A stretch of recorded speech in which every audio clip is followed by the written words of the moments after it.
another video. As you guys have seen, we have been very busy. We have been working on Gabe's truck. I know I mentioned that in a couple of other videos. So pretty much I'm going to give you guys a quick rundown of what we figured out with the electrical. And then it is time to start tearing this sucker apart. So I'm going to stop talking and we're going to get right into it. Alright guys, so we've been working on this thing in between other builds for the past couple weeks here. Haley's 5th gen, which is at paint currently. Really haven't done anything to this because we're still waiting for parts and such. I actually got to get the trans and pull that apart. But anyway, regardless from that, we've been knocking out a bunch of stuff on this electrical wise. And basically what we figured out is the original plan was to swap 68 electronics into it, to 68 swap the electrical side of it, and that was not going to be a route that will really work. It's possible, but it's not something that's going to be even remotely easy. Not that any part of this is easy. Wiring. So Gabe buried this in a pond, and his backup camera doesn't work at all. So we found a couple shorts over here, and then the actual camera line was all corroded. So I've still been messing with that here and there, but basically what we did, I'm going to try to make this really short for you guys, but so far I've gotten the, I got the console part out of here. I actually got to pull this whole console out. I was just kind of messing around with that, but down over here, tucked up in there is a bus bar for the CAN system. So that's basically how all of the computers on the truck communicate to each other. I'm going to set this down for you guys real quick. So basically, the CAN system is basically, CAN wires are pretty much how your engine ECU is going to talk to the TCM. And on this truck, it does have a TCM because it's an ASIN truck, not a 68 truck. But everything talks to, all the computers talk to each other. The ABS, the four-wheel drive, everything talks to each other via the CAN system. There are different types of CAN systems on this truck. Some are private, some are more public. But anyway, to kind of sum this up for you guys, what we have figured out, which actually is not here today, we have a part-time employee named Dale, and basically he's like most of the brains behind the electrical on this truck. He helps us out with a lot of electrical projects and is going to more in the future, so we are going to dive into a lot of that stuff. But he's not right here right now, which you guys probably wouldn't want him to explain this because I know a lot about this stuff and he makes my head hurt. But anyway, basically what we're doing is we're going to remove the factory TCM out of this truck completely. That's going to be gone and it's going to be completely unplugged. And then we are going to basically design our own new TCM that will actually tie into the CAN system, and it's going to send out false CAN signals to all the other ECUs, basically telling them, hey, everything's good to go. Don't worry about us down here. That's the TCM. Even though, you know, the TCM's not even going to be plugged in. So basically it's going to interrupt CAN signals and then send false ones out, and it's going to be constantly played in a loop. It sounds a little bit simpler than it really is.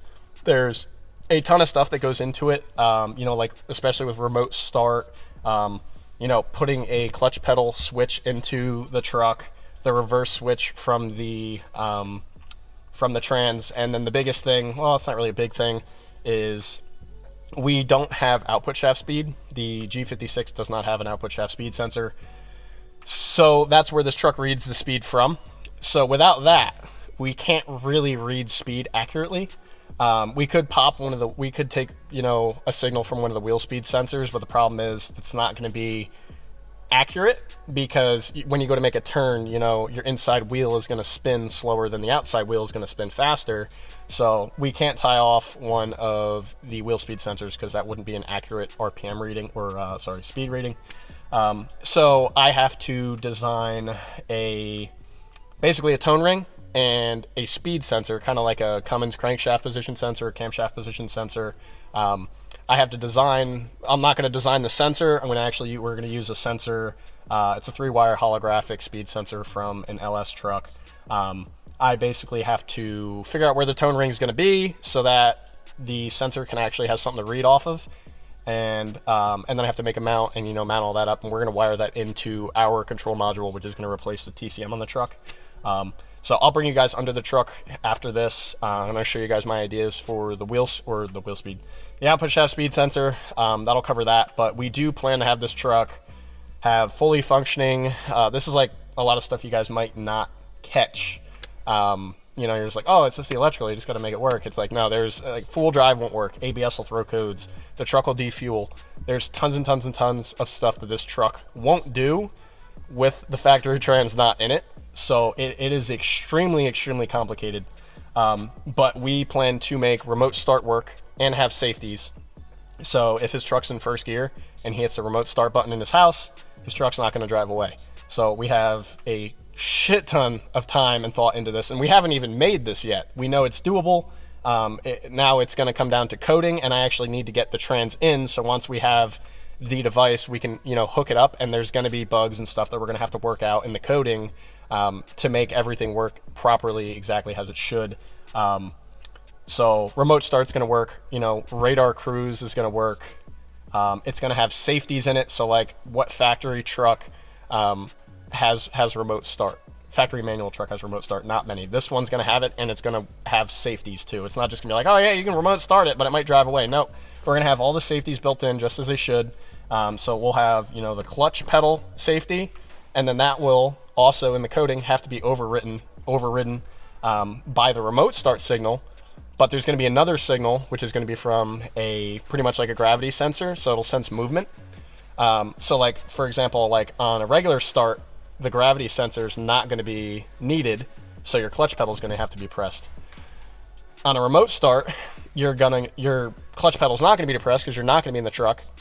So the truck still needs to start, so it needs to basically be coded so that when you remote start it, it overrides the pedal switch, and then it uses the gravity switch. Now the gravity switch, you might think, hey, you know, when the truck starts, it's going to shake a little bit. Isn't that going to throw the gravity sensor off? The answer is yes, it's going to. So in the coding, we're actually going to have to adjust things. So we'll be able to adjust that gravity sensor so we can get it just right so the truck will start normally.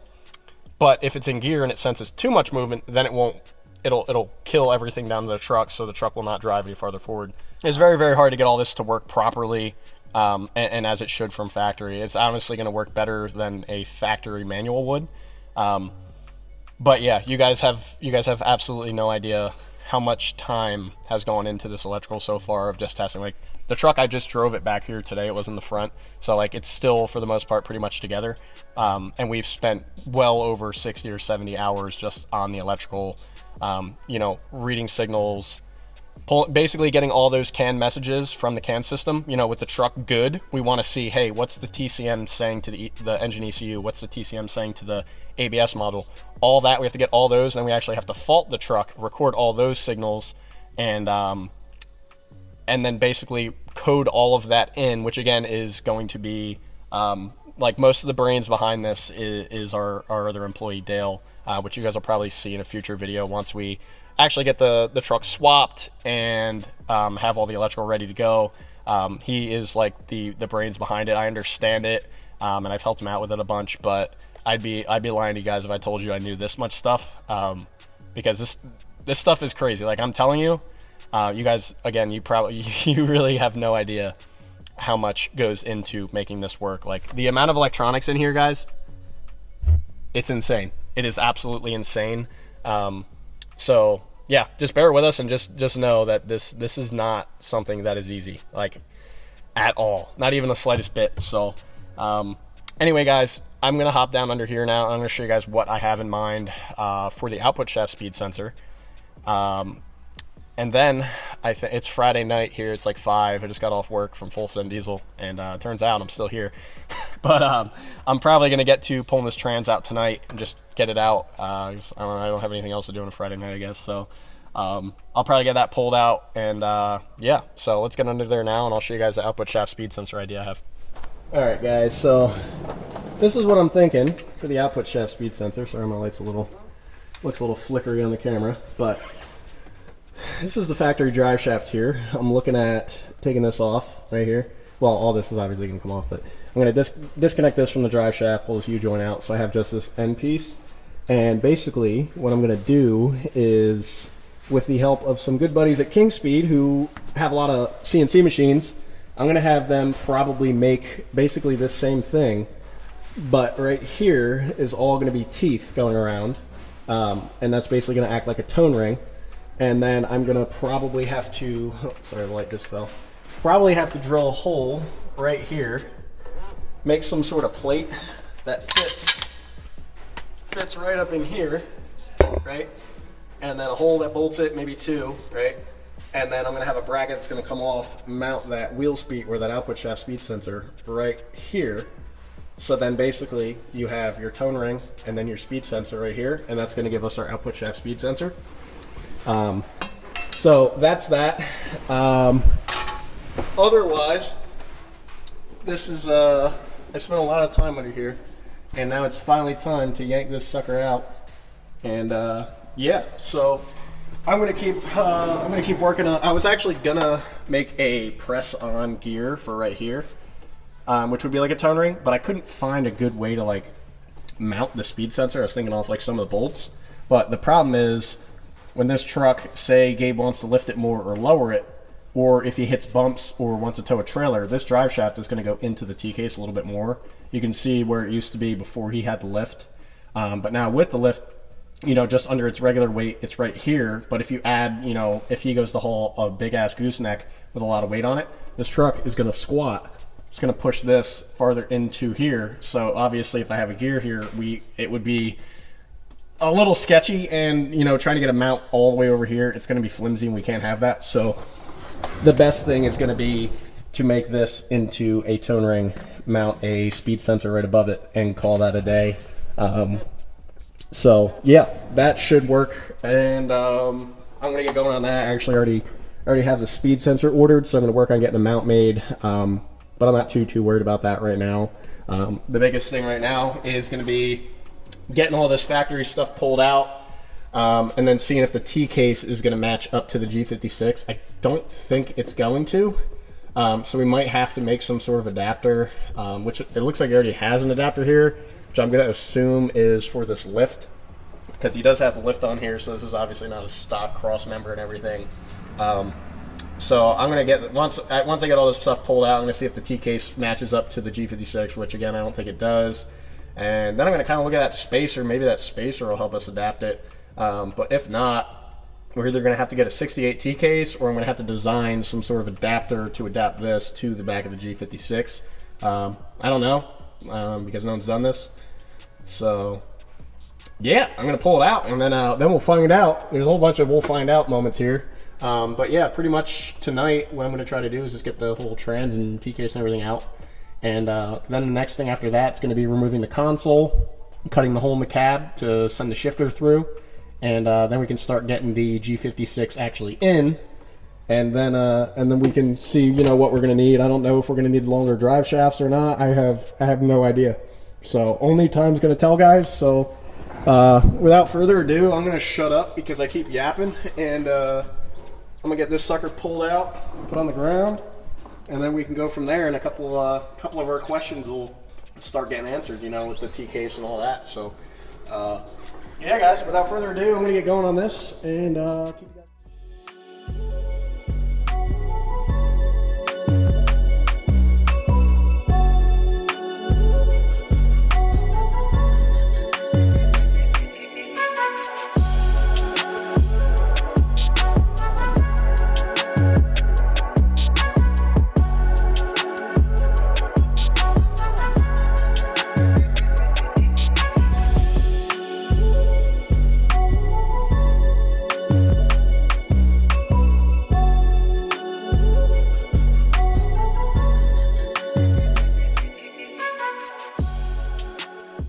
Alright guys, we just got the T-case out. I figured I'd show you guys that. I brought it over to the other side where the trans is.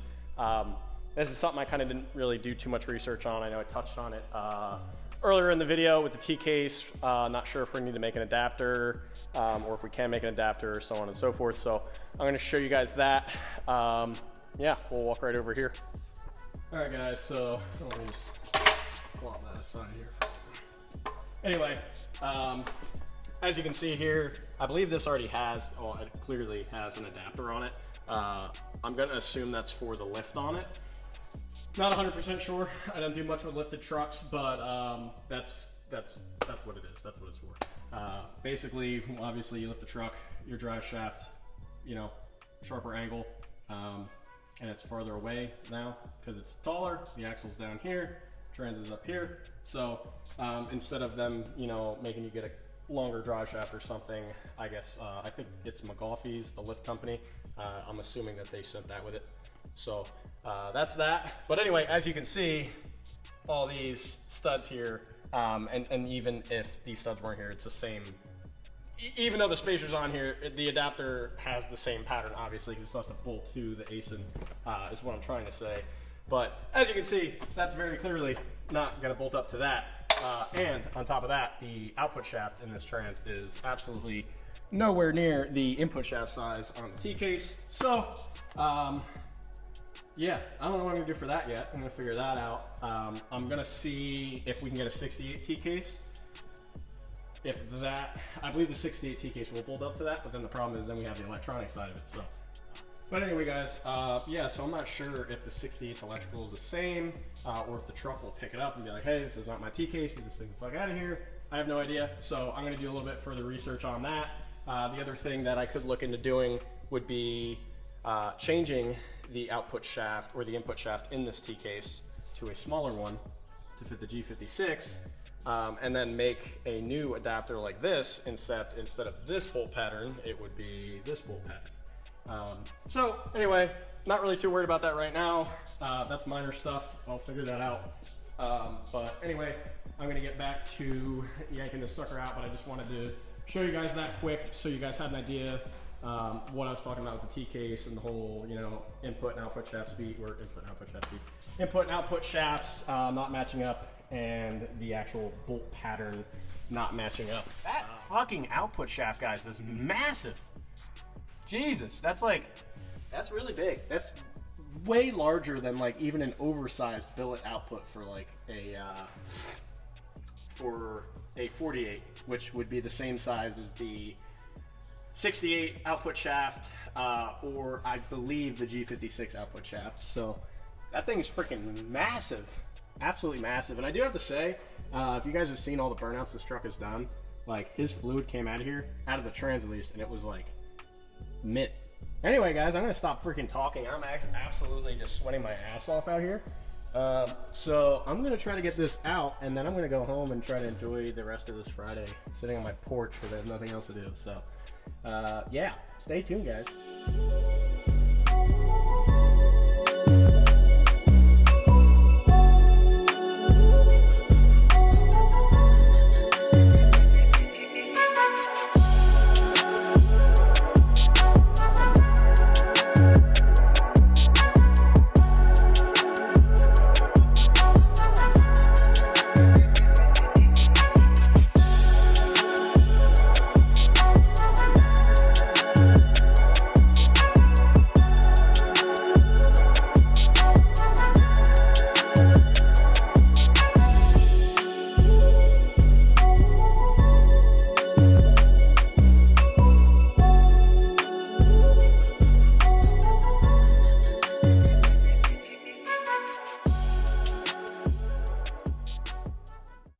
All right, guys, we got the trans out. I just would like to put a public service announcement, public safety announcement, maybe both. What you guys just saw me doing with the jack, don't do that. That's not good. Long story short, in high school, every time I blew my trans, which was every day, I was too cheap. Well, I didn't have the money to buy a trans jack, so I used a regular jack. And I've actually gotten so used to it that now I refuse to buy a trans jack. So I use a regular jack for everything. But I would highly, highly recommend you do not do that, especially by yourself. I, again, have just done it like literally like probably 60 fucking times in the past couple of years. So I've gotten really, really good at it. But yeah, I would highly recommend not doing that. I have a buddy who might be watching this who lost half of his hand from an MV5600 from doing a similar thing. So I probably shouldn't do it, but don't do that. Don't learn from me. Just absorb everything else, but just not that. So anyway, she's out. I'm sweating my ass off. It's like, I don't even know what time it is. Hold on, let me think. All right, I think it's like 7 o'clock. Got her out. She's out. She's on the ground. She's looking right here. show you guys. Boom, look at that. She's out, she is on the ground. Yeah, this is your valve body wiring harness, output shaft speed sensor, your gear selector switch, and then inside the trans is your internal input shaft speed sensor. And then over here is a temperature or pressure sensor. I'm actually not sure what that one is, but yeah, so she's out. Yeah, I don't know. I was kind of hoping there's gonna be a little bit more, more parts on the table, but it's pretty much all we got. So now that that's out, I'm actually just gonna call it a day. I'm gonna go try to spend some time with the wife. So anyway, my plans for this coming week are to just get the flex plate and the adapter plate off, bolt up our new flex plate, our clutch, get the hydraulics in. I have a pedal assembly that I sourced. That should be in this coming week as well. So really the next steps are gonna be just pulling the flex plate, adapter plate off, and then going inside the truck, getting the whole console actually out. Then adapter plate, new adapter plate, then the clutch, which honestly I could just skip out on the clutch for now because I'm assuming the G56 is probably gonna have to be put up and brought back down a couple times, you know, for measuring and cutting the hole. So I probably won't even put the clutch in right away. We'll just, you know, get it up there, mark the hole, cut the hole, hit the trans sticking through. Once that's in, and we can drop it back down, put our clutch in, and put it up there for good. And then I gotta see if so because he has this big ass lift on here, well, it's big to me, but some people it's not that big. Anyway, big ass lift that's on here. We got this cross member, which I'm assuming came with his lift, which is a McGaughey's lift. Yeah, McGaughey. See, it says it right there. Easy. Actually, very nice, very nicely built. I do have to say, I don't do much with lifts, guys. You guys know me. I like that's what we do over there. All right, reverse level. But anyway, very well built. Actually, kind of like it. But anyway, that's pretty much what we got done today, and we're gonna keep crunching on it. And then probably at the end of next week, you guys should expect another video from me of getting the console out and trying to get the trans up in there. I'm gonna keep working on the output shaft speed sensor that I have to make with the toe ring and all that. So I'll probably get that piece pulled off the drive shaft. But yeah, you guys should probably expect a video from me probably the end of this coming week. I'm hoping to have the trans in, bolted in, clutch in, hydraulics in, pedal in, pretty much everything but the T-case, which I'm obviously gonna have to figure that out. It's weird making this video, guys, because like I have no idea. Like you guys are like, oh, well, how'd you do that? I'm like, people ask on Facebook, they're like, oh, how'd it go? And I'm like, I don't know. No one knows because no one's done this. So anyway, it's all trial and error. Working through problems as fast as I can come up to them. So I'm gonna get brainstorming on the T-case, try to do a little research, see about, you know, making an adapter, swapping input shafts, maybe a 68 T-case will work and I can just buy one of those. No idea, honestly, I have no idea. So we'll figure that out. I do think it's funny because, you know, on like Facebook and stuff, people are like, oh, well, how'd you do it? What are you doing for this? What are you doing for that? And I'm like, I don't know.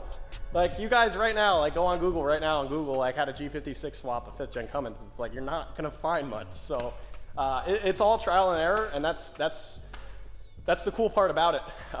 When Gabe called, I was just like, dude, what? And then I was like, fuck yes, I'm in. I can't turn down a challenge like that. So yeah, so far we're cooking on it, and this is gonna be a badass build. Stay tuned, guys, and should have a video again for you at the end of next week. I'm gonna clean up my tools, probably edit this video, head home. So anyway, guys, you enjoy the rest of your weekend. Hope you guys have a good time, and catch you guys in the next video.